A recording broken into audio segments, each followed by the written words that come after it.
ጤና ይስጥልኝ አዲስ ማለዳ ተከታታዮች ዕለታዊ ዜናችን ተጀምሯል። ርዕሰ ጉዳዮችን አስቀድመን እናስተዋውቃችሁ።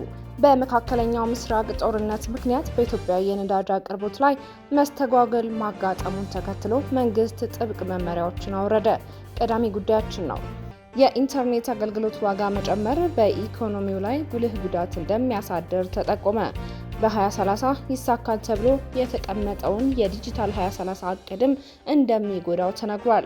የተለያዩ ባለሙያዎችን አነጋግረንበታል። በአጀንዳ ልየታው ጥሪ ተደርጎላቸው ምላሽ ያልሰጡ አካላትን እየጠበቀ መሆኑን ኮሚሽኑ ለአዲስ ማለዳ ተናገረ። እስራኤል በፍልስጤማውያን እስረኞች ላይ የሞት ቅጣት የሚደነግገውን አወዛጋቢ ሕግ አጸደቀች። አስቀድመን ያስተዋወቅናችሁን ጨምሮ ሌሎች ዘገባዎችን ይዘናል። አብረን እንቆይ። በመካከለኛው ምስራቅ ጦርነት ምክንያት በኢትዮጵያ የነዳጅ አቅርቦት ላይ መስተጓጎል ማጋጠሙን ተከትሎ መንግስት ጥብቅ መመሪያዎችን አወረደ። በመካከለኛው ምስራቅ እየተካሄደ ባለው ጦርነትና ዓለም አቀፍ ቀውስ ምክንያት ኢትዮጵያ ከቀጠናው ሀገራት ጋር የነበራት የረጅም ጊዜ የነዳጅ ግብይት ውል መስተጓጎሉን የንግድና ቀጠናዊ ትስስር ሚኒስቴር ካሳሁን ጎፌ አስታውቀዋል። ሚኒስቴሩ ዛሬ በሰጡት መግለጫ እንዳመለከቱት አቅራቢ ሀገራቱ ምርቱን ማቅረብ እንደማይችሉ በይፋ አሳውቀዋል። በዚህ ምክንያት በግዢ ሂደት ላይ የነበረ ከ180 ሺህ ሜትሪክ ቶን በላይ ነዳጅ ወደ ሀገር ውስጥ ሳይገባ ቀርቷል። የመስተጓጎል በተለይ በነጭ ናፍጣ አቅርቦት ላይ ከፍተኛ ጫና የፈጠረ ሲሆን በቀን ይቀርብ የነበረው የ9.2 ሚሊዮን ሊትር መጠን ወደ 4.5 ሚሊዮን ሊትር ዝቅ ማለቱን ገልጸዋል። ያጋጠመውን የነዳጅ እጥረት ለመቋቋም መንግስት ከዛሬ ጀምሮ ተግባራዊ የሚሆን የቅድሚያ አሰጣጥ መመሪያ ማውጣቱን ሚኒስትሩ ይፋ አድርገዋል። በመመሪያው መሰረት የነዳጅ ጫኝ ተሽከርካሪዎች በማደያዎች ቅድሚያ እንዲሰጣቸው ተወስኗል። ከፍተኛ አምራችና የኤክስፖርት ድርጅቶች እንዲሁም መሰረታዊ የፍጆታ ምርቶችን የሚያጓጉዙ ተሽከርካሪዎች በቀጥታ ነዳጅ እንዲያገኙ ይደረጋል። የግብርና ትራክተሮች፣ የከተማና የሀገር አቀፍ የብዙሃን ትራንስፖርት ተሽከርካሪዎች የቅድሚያ ተጠቃሚ ይሆናሉ። ሚኒስትሩ ካሳሁን አክለውም የነዳጅ አቅርቦትና ስርጭትን የሚከታተል እርምጃ የሚወስድና ቅድሚያ የሚሰጣቸው ዘርፎች የሚለይ ልዩ ክፍል መቋቋሙን ገልጸዋል። ከወጣው መመሪያ ውጪ በሚደረግ ማንኛውም የነዳጅ ስርጭት ላይ ጥብቅ ቁጥጥርና እርምጃ እንደሚወሰድም አስጠንቅቀዋል። በመጨረሻም ህብረተሰቡ ያለውን አነስተኛ ክምችት በቁጠባ እንዲጠቀም የአጭር ርቀት የእግር ጉዞ ባህልን እንዲያጎለብትና አላስፈላጊ የጉዞ ፕሮግራሞችን እንዲሰርዝ ጥሪ አቅርበዋል። በተጨማሪም በነዳጅ ግብይት ላይ የሚስተዋሉ ህገወጥ ተግባራትን በማጋለጥ ከመንግስት ጋር እንዲተባበር አሳስበዋል። የኢንተርኔት አገልግሎት ዋጋ መጨመር በኢኮኖሚ ላይ ጉልህ ጉዳት እንደሚያሳድር ተጠቆመ።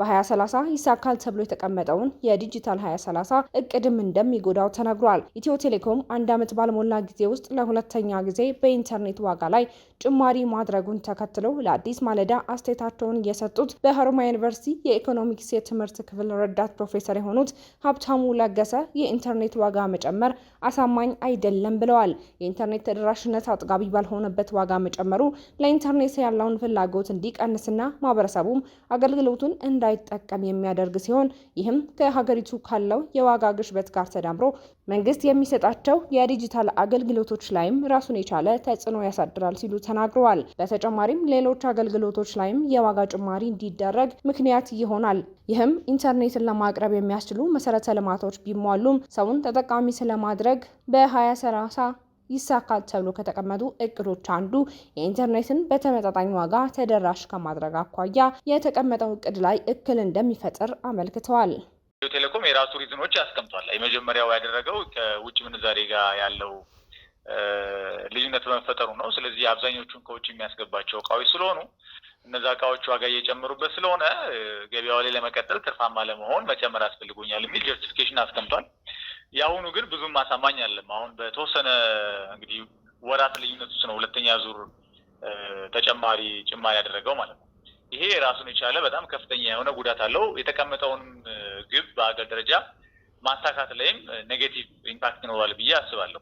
የመጀመሪያው ተደራሽነት ነው። ሁላችንም እንደምናውቀው አብዛኛው የኢትዮጵያ ሕዝብ ሞባይል ተጠቃሚ ነው፣ ስልክ ተጠቃሚ ነው። ግን የኢንተርኔት ተጠቃሚ ግን አይደለም። ኦልሞስት 21% የሚሆነው የኢትዮጵያ ሕዝብ ብቻ ነው ኢንተርኔት ተጠቃሚ ሆነው ወይ ደግሞ አክሰስ ያለው። ስለዚህ እዛም ላይ እንደገና ተጨማሪ ዋጋ ሲጨምርበት ዲስከሬጅ ያደርጋል። ሰው የኢንተርኔት የመጠቀም እንትኑን ይቀንሰዋል። ያ ደግሞ በኋላ ላይ የመንግስት አገልግሎቶችን ኢገቨርናንስ በኢንተርኔት መስጠት ላይ ግብይቶችን መፈጸም ላይ ምናምን የራሱን የቻለ ኢምፓክት አለው። ዋጋ የሚጨምር ከሆነ አገሪቷ ላይ ያለው ኢንፍሌሽን አለ። ሰው የሚያገኘው ገቢ በጣም ዝቅተኛ ነው። በዚህ በኩል ደግሞ ተጨማሪ ጭማሪዎች በተደጋጋሚ በተደረጉ ቁጥር አንደኛ ሌሎችም አገልግሎቶች ዋጋቸው እንዲጨምር ያደርጋል። እንደ ምክንያት ይቆጠራል ራሱ ቴሌ ዋጋ መጨመሩ። ሁለተኛ ደግሞ ሰዎች መጠቀማቸውን ዲስከሬጅ ያደርገዋል፣ ይቀነሰዋል። ስለዚህ ግቡን ለማሳካት ወይ ደግሞ ዲጂታል 2030 ላይ እናሳካለን ተብሎ የተቀመጠውን ሙሉ በሙሉ ተደራሽ ማድረግ የሚለውን ምንም እንኳን ቴሌ ዝርጋታውን ዘርግቶ ቢጨርስም ሰው ግን አፎርድ የማድረግ አቅም የማይፈቅድ ከሆነ ላይጠቀም ይችላል ማለት ነው። የኢንተርኔት ዋጋ ጭማሪ በዚሁ የሚቀጥል ከሆነ በ2030 ይሳካሉ ተብለው ከስራ ዕድል ፈጠራ ማሳደግ፣ ስታርታፕ ንግድና ከኢንቨስትመንት ከማስፋፋት አኳያ የተቀመጡ ግቦችንም ይጎዳል ብለዋል። ሌላው አዲስ ማለዳ ያነጋገረቻቸው የሳንቲም ፔይ የተባለው የፋይናንስ ቴክኖሎጂ ኩባንያ ዋና ኦፕሬቲንግ ኦፊሰር ኤልሻሎም እንድሪያስ የኢንተርኔት ታሪፍ ጭማሪ በሀገር አቀፍ ደረጃ ተጽዕኖ አለው ያሉ ሲሆን ሳንቲም ፔይ ግን በዘርፉ ካለው ጠንካራ የዲጂታል ክፍያ መሰረተ ልማት አንጻር ተቋሙ አገልግሎቱን በተረጋጋ ሁኔታ መቀጠል እንደሚችልና ከሌላው የተለየ ጉዳት እንደማያመጣበት ገልጸዋል። እንደ ሀገር አፍሪካ ያደረገናል እንጂ ስፔሻሊ እኛም በተመለከተ አፍሪካ የሚያደርግብን ምንም ነገር የለም። አሚን እንደ ሀገር ግን ያው ኮርፖሬት ስትራቴጂ ትልቁን ፒክቸር ካየው ሁሉንም አፌክት ስለሚያደርግ እኛም በዛ ውስጥ እንካተታለን። ግን ለእኛ የበለጠ ወይ እንትን ያለ ጉዳት ይዞ የሚመጣው ነገር የለም። ከሌሎች የበለጠ ክፋት ይዞ አይመጣም። ሴምቲንግ ነው የሚያደርገው። የኢንተርኔት ተደራሽነት ታሳቢ ያደረጉ የተለያዩ የክፍያ አማራጮችን እንዳሉ የገለጹት ኤልሻሎም ከኢንተርኔት ፍጆታ ነፃ የሆኑ የክፍያ መንገዶችን እንደ አማራጭ መጠቀም መፍትሄ ሊሆን ይችላል ባይ ናቸው። ክፍያ ላይ ከዳታ ውጭ የተለያዩ ክፍያ አማራጮች አሉ። ዊዛውት ኤኒ ዳታ ፊቸር ፎን ያለ ሰውን ፔመንት የሚፈጽምበት የዩኤስኤስዲ ፑሽ አለ። አፕሊኬሽን አያስፈልግም። በሱ ፔመንት እንዲፈጽም ማድረግ ይቻላል። አዲስ ኤአይ የተባለ የስልክ መተግበሪያ ካበለጸገው የስታርታፕ ድርጅት መስራቾች አንዱ የሆኑት ቢኒያም ዳንኤል ደግሞ ስታርታፕ ድርጅቶች በርካታ ችግር እንደሚያጋጥማቸው ገልጸው የኢንተርኔት መጨመር ጉዳት ቢያሳድርም ዋና ተግዳሮት እንደማይሆን ተናግረዋል። ስታርታፕ ስትሆን ያሉብክ ነገሮች ብዙ ናቸው። ሆነስትሊ ቢዝነስ ይሰራል የሚለው ነው የመጀመሪያ ጥያቄ። ፖቴንሻሊ እየጀመርክ ከሆነ ስራውን ግን ያ ሲሆን ከሚገጥሙ ፈተናዎች አንደኛው ቴክኒካል ስታርታፕ ላይ ከሆነ እየሰራክ ያለኸው የቴክኒካል የሰው ኃይል ያስፈልጋል። ወይ ራስህ ደግሞ ቴክኒካል ሰው ከሆንክ ከኢንተርኔት ጋር እየተገናኘክ ራስህ ልትሰራ ትችላለህ ያንን ስራ። ሁለተኛ ያን ስራ ከሰራከው በኋላ የሚያስጨንቅህ ትልቁ ነገር ማርኬቲንግ ነው። እዚህ እንደ ስታርታፕ ኦነር ሆነህ ስታስበው የኢንተርኔት መጨመሩ ኦፍኮርስ አፌክት ያደርግሃል፣ ጉዳት አለው። ግን ካሉብክ በጣም ብዙ ፕሮብለሞች መካከል ቶፕ 3 ውስጥ ላይሆን ይችላል የኢንተርኔት ዋጋ መጨመር ብዬ ነው የማስበው። የስታርታፕ ድርጅቶች ትኩረት የሚያደርጉት የሕዝብን ችግር መፍታት ሲሆን አንድ ችግር ተፈቶ የሚገኘው ጥቅም የተሻለ ይሆናል ተብሎ ስለሚታሰብ እንጂ የኢንተርኔት ዋጋ መጨመር ማህበረሰቡ ኢንተርኔትን የሚጠቀምበት ምክንያት በጣም አስፈላጊ ላላቸው ጉዳዮች ብቻ ስለሚሆን ዋጋ መጨመሩ ፍላጎትን ይገድበዋልም ይላሉ። ይህ ደግሞ የእነርሱ መተግበሪያ የሚጠቀመውን የማህበረሰብ ቁጥር ሊጎዳው ይችላል። ነገር ግን የኢንተርኔት መጨመር ከሚጎዳቸው ሴክተሮች ዋነኞቹ ነን ማለት ግን አይቻልም ብለዋል። ስለ በይነ መረብ አገልግሎት ዋጋ መጨመር የመፍትሄ ሀሳብ የሰጡት የኢኮኖሚክስ መምህሩ ሀብታሙ ለገሰ ኢትዮ ቴሌኮም ራሱን እንደ አስራፊ የንግድ ተቋም ብቻ መመልከት የለበትም ያሉ ሲሆን ራሱን እንደ ልማት ተቋም አይቶ በሚያደርገው የዋጋ ጭማሪ እንደ ሀገር የሚታጣው ታይቶ የሚበልጥ ከሆነ ጭማሪ መደረግ የለበትም የሚል ምክረ ሀሳባቸውንም ሰጥተዋል። ለትርፍ የተቋቋመ ተቋም ብቻ አድርጎ ራሱን ማሰብ የለበትም። የልማት ተቋምም ጭምር ነው። እንደዚህ አይነት ነገሮች የሀገሪቷን ምርትና ምርታማነት ስለሚጨምሩ ዋጋ ሲጨመርባቸው የሚያመጣውን ቴሌ ከሚያገኘው ትርፍ በተጨማሪ ይሄ ዋጋ መጨመሩ ኢኮኖሚ ላይ የሚያመጣው ጫናው ምን ያህል ነው የሚለው መሰራት አለበት። ድምሩ ኔጌቲቭ የሚሆን ከሆነ ዋጋ መጨመር የለበትም። ቴሌ አንዳንድ ጊዜ የተወሰነ ኪሳራዎችንም ቶለሬት ማድረግ ይኖርበታል። ጥቅሙ የሚበልጥ እስከሆነ ድረስ በሀገር ደረጃ የሚያመጣው ጥቅም የሚበልጥ እስከሆነ ድረስ ማለት ነው።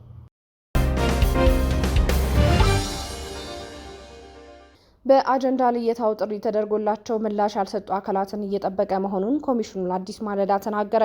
ኢትዮጵያ ሀገራዊ ምክክር ኮሚሽን የትግራይ ክልልን የአጀንዳ ማሰባሰብ መርሃ ግብር ለማከናወንና በጉባኤው ተሳታፊ የሚሆኑ ተወካዮችን ለመለየት በከፊል ቅድመ ዝግጅት ማጠናቀቁን የኮሚሽኑ ቃል አቀባይ ጥበቡ ታደሰ ለአዲስ ማለዳ ተናግረዋል። ቅድመ ዝግጅቶቹም የሚሳተፉ አካላትን ለመለየት ጥሪ ማቅረብና ኮሚሽኑ ከዚህ ቀደም በሌሎች ክልሎች እንዳሳተፈ ሁሉ በትግራይ ክልልም በተመሳሳይ ለማሳተፍ መሆኑን ገልጸዋል። ጥሪ ከተደረገላቸው ተሳታፊዎች መካከል በየወረዳው ያሉ የህብረተሰብ ተወካዮች፣ የትግራይ ክልል ጊዜያዊ አስተዳደር፣ በየደረጃው የሚገኙ የመንግስት አካላት፣ በክልሉ የሚንቀሳቀሱ የፖለቲካ ፓርቲዎችና ሌሎችንም ጨምሮ ተቋማትና በክልሉ የሚገኙ የሲቪል ማህበረሰብ ተቋማትን፣ ዩኒቨርሲቲዎች፣ የሃይማኖት ተቋማት፣ በክልሉ የሚገኙ የሴቶችና የወጣቶች ተወካይ ተቋማትን በአጀንዳ ልየታው ለመጋበዝ ኮሚሽኑ ጥረት ማድረጉን አስታውቀዋል። በአጀንዳ ልየታው ጥሪ ከተደረገላቸው መካከል ጥሪውን የተቀበሉና ለመሳተፍ ፈቃደኛ የሆኑ አካላት መኖራቸውን አንስተው ይህ ዘገባ እስከ ተጠናከረበት ጊዜ ድረስ ምላሽ ያልሰጡ አካላት መኖራቸውንም ግን አልሸሸጉም። በዚሁ መሰረትም በነገው ዕለት ለሚከናወነው የአጀንዳ ልየታ ከ400 በላይ ተሳታፊዎች ሊገኙ እንደሚችሉ አስረድተዋል። ይሁንና እስከ ነገ ረቡዕ ባለው ጊዜ ውስጥ ምላሻቸውን የሚያሳውቁ አካላት መኖራቸውንና በአጠቃላይ ማን እንደሚገኝና እንደማይገኝ የሚታወቅ ይሆናል ይላሉ ቃል አቀባዩ። የአጀንዳ ልየታው በአዲስ አበባ እንደሚካሄድና ለተከታታይ 3 ቀናትም እንደሚቆይ ተናግረዋል። ኮሚሽኑ በሌሎች ክልሎች እንዳደረገው ሁሉ የአጀንዳ ልየታውን በትግራይ ክልልም ለማድረግ አቅዶ ሲሰራ እንደነበር የሚናገሩት ጥበቡ ታደሰ በክልሉ አስቻይ የሚባል ሁኔታ ባለመፈጠሩ ሳይደረግ መቅረቱን አስታውሰው በሀገራዊ ምክክሩ ላይ የትግራይ ክልል ውክልናና ተሳትፎ ወሳኝ በመሆኑ በአዲስ አበባ ለማካሄድ መገደዱን አስረድተዋል። ጥሪ ተደርጎላቸው በነገው ዕለት መገኘት የማይችሉ አካላትን በተመለከተ አጀንዳቸውን ለማካተትና ሀገራዊ ምክክር ጉባኤው ላይም ተሳታፊ እንዲሆኑ ኮሚሽኑ ዝግጁ መሆኑን ተናግረዋል። ከክልሉ የሚመጡ ጉዳዮችን ኮሚሽኑ አላስተናግድም እንደማይልም አጽንኦት ሰጥተውበታል። ነገ በአዲስ አበባ ከተማ ትግራይ ክልል የተለያዩ ባለድርሻ አካላትን የሚወክሉ ሰዎች በተገኙበት አጀንዳዎችን ለመሰብሰብ በትግራይ በኩል የሚነሱ አጀንዳዎችን እንደዚሁ ደግሞ በሀገራዊ ምክክር ጉባኤው ላይ በቀጣይ የሚደረጉ ላይ የሚሳተፉ ተወካዮችን የማስወከል ስራ ለመስራት ቅድመ ዝግጅቶች ከሞላ ጎደል አሁን ላይ ተጠናቀዋል። እነዚህ ቅድመ ዝግጅቶች ምንድን ናቸው? አንደኛ የሚሳተፉ አካላትን በመለየት ጥሪ ማቅረብ ነው። ስለዚህ አግባብ እንግዲህ ከዚህ ቀደም በሌሎች ክልሎች የተሳተፉ የተለያዩ አካላትን ሁሉንም ኮሚሽን ለመጋበዝ ጥረት አድርጓል። ሁሉም ሲባል አንዱ በየወረዳው ያሉ የተለያዩ የህብረተሰብ ተወካዮች የሚገኙበትን ሁኔታ ለመፍጠር ነው ጥረት የተደረገው። ሁለተኛ የክልሉ ጊዜያዊ አስተዳደርን ጨምሮ በየደረጃው ያሉ የመንግስት አካላት ልክ ሌሎች ክልሎች ላይ የተሳተፉት ሁሉ ለእነሱም ጥሪውን አቅርቧል። ሶስተኛ የፖለቲካ ፓርቲዎች ናቸው። በትግራይ ክልልም ከትግራይ ክልል ውጭም የሚንቀሳቀሱ የተለያዩ የፖለቲካ ፓርቲዎች በተለይ ደግሞ ትግራይ ላይ ትኩረት አድርገው የሚሰሩ ፓርቲዎችን የመጋበዝ ጥረት ተደርጓል። ሌላው ተቋማትና ማህበራት ናቸው። እነዚህም በክልሉ የሚገኙ የሲቪል ማህበረሰብ ተቋማትን ጨምሮ ዩኒቨርሲቲዎችን ጨምሮ የሃይማኖት ተቋማትን ጨምሮ ሌሎችንም በክልሉ የሚገኙ የሴቶች የወጣቶች እና የመሳሰሉ ተቋማትን ጭምር ለመጋበዝ ነው ጥረት የተደረገው። በአምስተኛ ደረጃ ደግሞ ተጽዕኖ ፈጣሪ የሆኑ ታዋቂ ግለሰቦች በትግራይ ክልል ያሉ ከትግራይ ክልል ውጭ ያሉ ሰዎች ደግሞ በመድረኩ ለመሳተፍ ፈቃደኛ የሆኑትንም እንደዚሁ ጥሪ ለማድረስ ነው አንዱ ቅድመ ዝግጅት የተደረገው እና በዚሁ ጥሪ መሰረት ምላሽ ሰጥተው በዚህ በመድረኩ እንደሚገኙ ያረጋገጡ አሉ። ምላሻቸው ደግሞ እየተጠበቁ ያሉ ወገኖችም አሉ። ስለዚህ አንዱ ትልቁ ስራ እና የምክክር ሂደቱ ላይ የሚሳተፉ ወገኖችን ለይቶ ጥሪ የማድረስ ስራ ነው እና በኮሚሽኑ በኩል የሚቻለውን ያህል ጥረት ተደርጓል። እንግዲህ ጥሪውን ከማቅረብ አኳያ ማለት ነው። በነገው ዕለት እንግዲህ ከ400 የማያንሱ የተለያዩ አካላትን የሚወክሉ ፖለቲካ ፓርቲዎችን ጨምሮ ማለት ነው ይገኛሉ ብለን ነው እየጠበቅን ያለ ነው። በነገው ዕለት እንግዲህ የሚገኙት የማይገኙትን ያው የሚታወቅ ይሆናል ማለት ነው። እንግዲህ እስከ ነገ ድረስ እንጠብቃለን። አሁን እስከ ነገ ድረስ ባለው ሁኔታ የሚካተቱ ፍላጎት ያላቸው ካሉ እነሱን የማካተት ሁኔታ ስለሚኖር ነገ በግልጽ የትኞቹ እንደሚገኙ እንደማይገኙ ነገ ማወቁ የተሻለ ይሆናል። ነገ ጠዋት ጀምሮ ለ3 ቀን ይቆያል የትግራይን አጀንዳ የማሰባሰብ ስራው። ስለዚህ ከነገ ሮብ ጀምሮ ከአርብ ድረስ የሚቀጥል መድረክ ነው የሚሆነው። በተደጋጋሚ እንደተገለጸው ይሄ የምክክር ሂደት አጀንዳ የማሰባሰብ ተወካዮችንም የመለየቱ ስራ ልክ ሌሎች ክልሎች ላይ እንደተደረገው ሁሉ በኮሚሽኑ በኩል የነበረው እቅድ በትግራይ ክልል ለማካሄድ የነበረ መሆኑ ይታወቃል። ነገር ግን ብዙ ተደጋጋሚ ጥረቶች ተደርገው አሳይ ሁኔታ ባለመፈጠሩ ምክንያት ነው እንግዲህ በሀገራዊ ምክክሩ ላይ የትግራይ ክልል ውክልናም ተሳትፎም በጣም ወሳኝ በመሆኑ የኛውን አማራጭ በመጠቀም በአዲስ አበባ ላይ አጀንዳ ለማሰባሰብ የተገደደባቸው ሁኔታዎች በመፈጠራቸው ነው የተካሄደ ያለው። ዞሮ ግን በትግራይ ያሉና ምናልባት በነገው ዕለት በተለያዩ ምክንያቶች መገኘት የማይችሉ ወገኖች ቢኖሩ አጀንዳቸውንም ለማካተት በቀጣይ ደግሞ በሀገራዊ ምክክር ላይ ጉባኤው ላይ የሚኖራቸው ተሳትፎም ጭምር ለማስተናገድ ኮሚሽኑ ሁሌም ዝግጁ ነው። ያ ማለት አሁን ነገ አዲስ አበባ ላይ የሚካሄደው መድረክ ስለተካሄደ በቀጣይ የሚመጡ ጉዳዮች ቢኖሩ ኮሚሽኑ አያስተናግድም ማለት እንዳልሆነ ግምት ውስጥ እንዲገባ ቢካተት።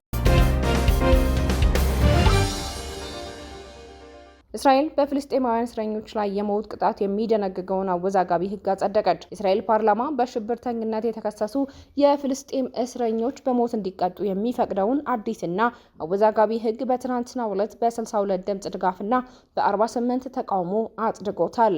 ይህ ሕግ እስራኤል ለበርካታ ዓመታት ሲንቀሳቀስ የነበረውንና በአገሪቱ ታሪክ ውስጥ ከፍተኛ ለውጥ ያመጣል የተባለለትን የቅጣት እርምጃ ይፋ ያደረገበትም ነው ተብሏል። እንደ ሮይተርስ ዘገባ ከሆነ የሕጉ ዋና ዋና ነጥቦች በቀኝ ዘመሙ የብሔራዊ ደህንነት ሚኒስቴር ኢታማር ቤን ጊቨር ፓርቲ የቀረበውና በጠቅላይ ሚኒስትር ቤንያሚን ኔታንያሁ ድጋፍ የተቸረው ይህ ሕግ ከአስገዳጅ የሞት ቅጣት እስከ ስቅላት የሚደርስ ነው። በእስራኤል ዜጎች ላይ ሞት ያስከተለ የሽብር ጥቃት የፈጸሙ የፍልስጤም እስረኞች ላይ የሞት ቅጣት ተፈጻሚ ይሆናል። በዌስት ባንክ የሚገኙ ወታደራዊ ፍርድ ቤቶች ይህንን ሕግ እንደ ቀዳሚ ቅጣት እንዲጠቀሙበት የታዘዘ ሲሆን የእድሜ ልክ እስራት ሊፈቀድ የሚችለው በልዩ ሁኔታዎች ብቻ እንደሆነ አልጀዚራ ዘግቧል። ቅጣቱ በስቅላት እንዲፈጸም በሕጉ ላይ የተደነገገ ሲሆን በሕጉ መሰረት ሞት ለተፈረደባቸው እስረኞች ምንም አይነት ይቅርታ ወይም የቅጣት ቅነሳ አይደረግላቸውም።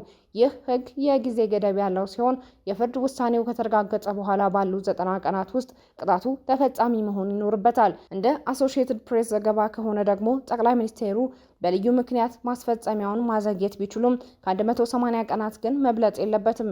ቀላል የውሳኔ አሰጣጥን በተመለከተ ቀደም ሲል የሞት ቅጣት እንዲወሰን ዳኞች በአንድ ድምጽ መስማማት ይኖርባቸው የነበረ ቢሆንም አዲሱ ሕግ ግን በዳኞች ቀላል የድምጽ ብልጫ ብቻ ውሳኔው እንዲተላለፍ ይፈቅዳል። ሕጉ መጽደቁን ተከትሎ ከፍልስጤም አስተዳደር፣ ከሰብአዊ መብቶች ተሟጋቾችና ከዓለም አቀፉ ማህበረሰብ ከፍተኛ ተቃውሞ እየቀረበበት ይገኛል። አሁን ላይ እንደ ፍልስጤም እስረኞች ተከራካሪ ድርጅት መረጃ ከሆነ ከ9500 በላይ እስረኞች በእስራኤል ይገኛሉ።